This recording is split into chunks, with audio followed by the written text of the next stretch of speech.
Alright, magandang araw mga ka-tracker. Welcome sa ating YouTube channel vlog. For this video, ipakita ko sa inyo itong recondition unit namin dito sa loob ng planta. Nandito tayo sa Calipil Marketing Corporation, Barangay Mambugdos, Bacoor, Cavite, ang nagbibenta ng surplus Japan truck. Alright, so magkano na ba ang ganitong unit? Ito po ay Isuzu Elf NPR Spider Eye na tinatawag. 6-wheeler flatbed body. Ikutan po natin para makita nyo yung unit. So, mamaya sasabihin ko sa inyo kung magkano na ang ganitong unit na setup, ganitong body. Alright, ayan po. May plaka na nakarehistro. Ito po ay Spider Eye, medyo modelo na. Tapos, ang makina nito ay 4HL1, 4-cylinder CRDI. Alright, so may paglamp to. Ayan, medyo madumi lang, paglamp. Tapos, ganyan yung headlight niya. Wide, chrome-plated. Complete standard electrical lights and accessories. Ito yung capacity niya. Ayan. And then, multicolor yung unit. Color white na may pula. Tapos, yung running guard is blue. Undercoat niya kulay itim. Yung retain paint yung pintura nito. Ito yung loob.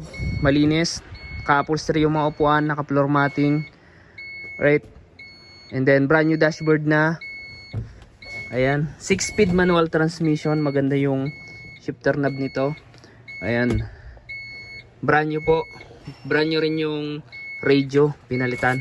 Bago, ito yung remote niya. Ayan. High cab. High cab po itong NPR na to. Right. So ayan. Dito tayo sa pang ilalim. Right, nakamolye, harap likod. Surplus Japan tires, 6 studs. Ayan, 6 studs na po siya. Brake drum. Ang sukat ng gulong ay ito. Nasaan na ba? 215 by 85 R16. Ayan po oh. May hubcap. May cover yung mga studs. And then ayan. Ang body natin 18 feet ang haba, flatbed. Checkered plate yung flooring, all steel na po siya, localized. And then isang running guard hanggang likod. Surplus po ito, surplus. Brand new battery. Ayan, 2SM. Toolbox. M4 type clearance light. Ayan, 4. Bali 8 kabilaan. Hubcap rin dito sa ating likod na gulong. Maganda. Ayan o. And then, makakapal yung gulong. Molye na may auxiliary lip spring. And then, ayan, dinagdagan yung chassis para maging 18 feet. Ayan, naka U-bolt, I-bolt. Madaming sabitan. Ayan o. Tapos madaming yung soleras. Ito yung likod nyo. Mga ka-tracker, naka ano na rin, grill na rin yung taillight. May guard na. Ayan po. Ayan po yung itsura nya. Nandito yung tailpipe. Ayan. Maganda yung chassis. Ayan, maganda po yung chassis. Ito naman yung kabilang gulong. Fuel tank, malinis. Ayan, na ano po yan, na drain. Tapos makina na change oil, tune up, medyo malikabok lang. So pag ilalabas na, lilinisan namin to. Ayan o, maganda yung sidings ng pinto, panel, maayos. Tapos malinis na. Right. Ang makina nito ay 4HL1. 4HL1 po ang makina oh. Maganda to, di ba? Ayan o.